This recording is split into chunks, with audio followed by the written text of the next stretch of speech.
Di video sebelumnya kita sudah belajar tipe data terstruktur di JavaScript, yaitu adalah array. Nah, kali ini kita akan belajar tipe data terstruktur lainnya yang ada di JavaScript, yaitu adalah objek. Kita akan langsung masuk ke website dokumentasinya untuk tahu apa sih objek itu. Jadi, simpelnya objek di JavaScript itu adalah sebuah properti yang dimana propertinya itu berasosiasi atau berhubungan antara key dengan value. Yang tujuan dari objek ini adalah menyimpan data yang variatif untuk mencirikan karakteristik dari sebuah data atau dari sebuah objek. Basically objek di JavaScript ini sama dengan objek di dunia nyata. Misalnya ketika kita punya sebuah gelas atau cangkir, dan cangkir itu adalah sebuah objek. Tentu cangkir tersebut akan memiliki properti-properti kayak misalnya color atau desainnya seperti apa, terus beratnya berapa, sama nanti tingginya juga berapa. Nah, seperti itu.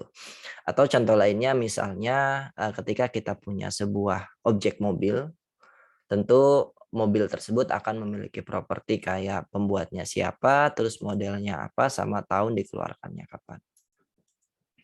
Nah, jadi itu dia objek yang ada di JavaScript. Sekali lagi objek itu adalah kumpulan properti yang propertinya itu berasosiasi antara key sama value yang bisa kita gunakan untuk menyimpan sebuah data yang variatif untuk mencirikan karakteristik dari data tersebut atau dari objek tersebut. Kita akan masuk ke pertanyaan, gimana sih cara kita membuat sebuah objek di JavaScript. Kita akan masuk ke bagian demonya. Di sini kita coba close dulu untuk readme-nya, lalu kita akan buka di bagian main.js-nya. Dan di sini masih ada code dari video sebelumnya, kita akan komen karena nggak kita pakai lagi. Terus kita akan masuk ke bagian aplikasi kita. Nah, untuk membuat sebuah objek di JavaScript ada dua cara. Kita akan bahas satu persatu. Yang pertama yaitu untuk membuat objek di JavaScript, kita bisa menginstansiate dari kelas objek itu sendiri. Misalkan di sini kita mau membuat sebuah objek baru namanya card sama dengan new object. Jadi kita instansiate kelas objeknya. Nah, dengan begini kita sudah membuat sebuah objek. Jadi sesimpel ini membuat sebuah objek di JavaScript.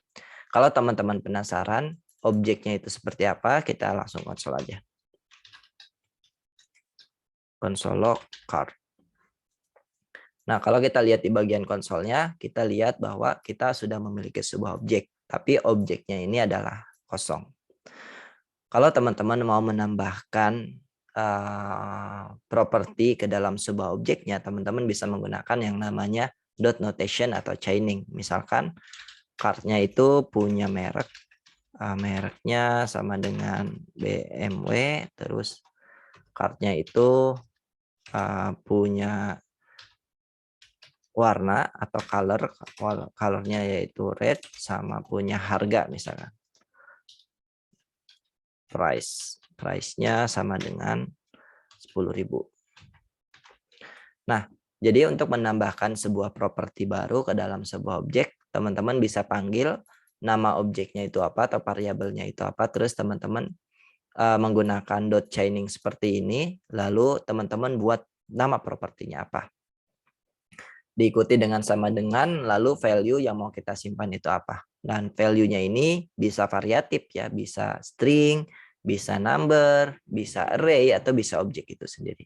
Nanti kita contohin untuk tipe data array dan juga objek yang kita simpan di dalam sebuah properti.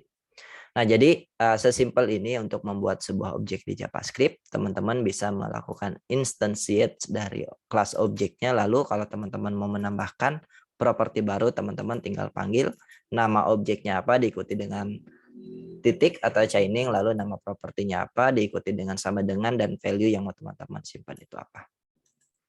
Sehingga kalau kita lihat di bagian konsolnya, kita sudah memiliki sebuah objek yang dimana objeknya itu memiliki 3 properti. Ada color, ada merek, dan juga ada price.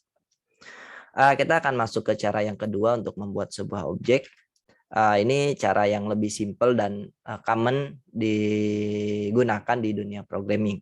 Misalkan di sini kita mau membuat sebuah objek baru namanya cup atau cangkir, sama dengan kita menggunakan curly braces atau kurung kerawal. Nah, seperti ini cara yang kedua untuk membuat sebuah objek. Kalau kita konsol di sini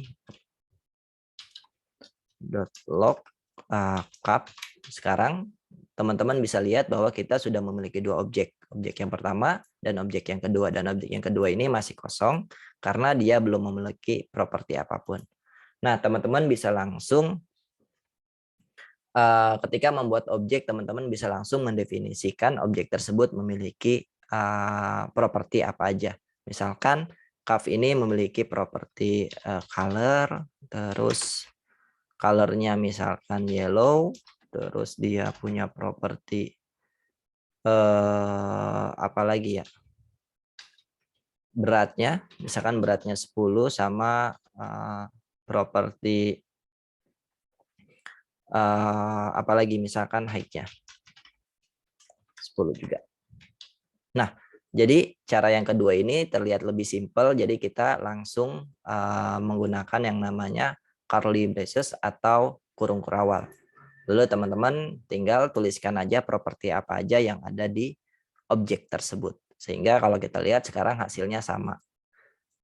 Oke, kita punya dua objek dan objek pertama dan objek kedua memiliki properti masing-masing. Nah, dua cara itu bisa teman-teman gunakan untuk membuat sebuah objek. Nah, sekarang kalau misalnya teman-teman ada kebutuhan, kita mau mengakses data tertentu di dalam sebuah objeknya. Misalkan kita mau mengambil data color dari objeknya. Nah, itu gimana atau gimana cara kita ngambil spesifik data di dalam sebuah objek. Kalau misalnya teman-teman mengambil spesifik data di dalam sebuah array, harus mengetahui indeksnya, indeks data yang mau kita ambil. Nah, di objek itu berbeda dengan array. Jadi objek ini tidak memiliki sebuah indeks. Ketika kita ada kebutuhan untuk mengambil spesifik data di dalam sebuah objek, kita cukup memanggil nama propertinya. Misalnya di sini kita ada kebutuhan untuk mengambil color dari objek kedua atau dari objek cup-nya itu. Misalkan kita tinggal panggil nama objeknya itu apa? Cup.color. Kalau misalkan kita konsol di sini kita bisa lihat hasilnya. .log di sini adalah cup.color. Kalau teman-teman lihat, kita sudah mendapatkan value dari colornya, which is yellow.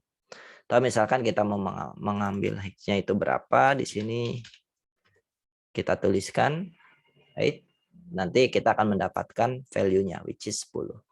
Nah, sesederhana itu untuk mengambil spesifik data di dalam sebuah objek. Sekarang saya akan contohkan, kita akan menyimpan nggak cuma data string ataupun number di dalam sebuah objek, kita juga bisa menyimpan data tipe data lainnya. Misalkan kalau teman-teman ada kebutuhan untuk menyimpan data array di dalam sebuah properti objek, itu bisa-bisa aja. Misalnya di sini kita ada kebutuhan bahwa warna dari objek yang kita punya itu nggak cuma satu, warnanya ada 2, 3, dan seterusnya.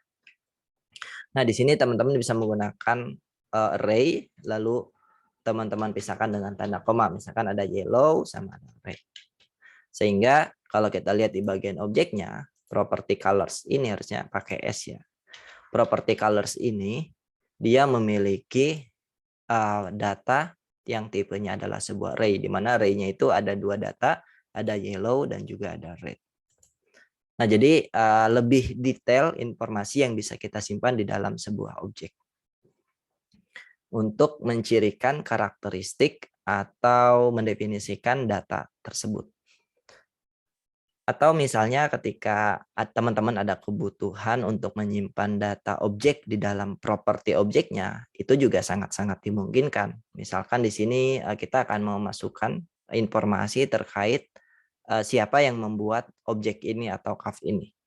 Teman-teman bisa misalkan di sini user, nama usernya adalah dia adalah sebuah objek, lalu objek di dalamnya itu dia memiliki nama, misalkan Udin, sama age-nya misalkan 19 tahun. Nah, sehingga kalau kita lihat di bagian objek yang kedua ini, informasinya sudah cukup jelas. Kita memiliki objek cup, yang dimana cup ini memiliki color, ada dua, ada yellow sama red, tingginya berapa, terus user yang membuatnya juga siapa. Ada name-nya Udin, age-nya 19, dan juga ada weight-nya. Nah, jadi selain kita bisa menyimpan data string dan juga number, sebenarnya kita juga bisa menyimpan tipe data lainnya. Bisa array, bisa objek juga. Bahkan kita bisa menyimpan sebuah function di dalam sebuah properti objek. Jadi balik lagi, properti yang ada di dalam sebuah objek itu kayak semacam variabel yang bisa kita gunakan untuk menyimpan data-data tertentu. Nah, mungkin itu aja untuk materi daripada objeknya. Kita coba recap sedikit untuk membuat sebuah objek di JavaScript ada dua. Jadi teman-teman bisa menginstansiate kelas objeknya dari JavaScript atau menggunakan curly braces atau kurung kurawal seperti ini. Terus untuk menambahkan properti baru di dalam sebuah objek, teman-teman bisa menggunakan dot notation atau chaining. Panggil nama objeknya apa, diikuti dengan titik, lalu nama properti yang mau teman-teman buat, dan value yang mau teman-teman assign. Ini kayak kita nge-send sebuah value ke dalam sebuah variabel. Dan untuk mengambil spesifik data di dalam sebuah objek, teman-teman bisa menggunakan chaining atau dot notation seperti ini, lalu diikuti dengan properti apa yang mau teman-teman ambil. Sehingga kita bisa langsung mengambil value dari properti tersebut. Dan data yang bisa disimpan di dalam sebuah objek itu sangat variatif, bisa array, bisa number, bisa string, dan bisa objek itu sendiri. Nah, itu dia untuk materi objeknya. Sampai ketemu di video berikutnya.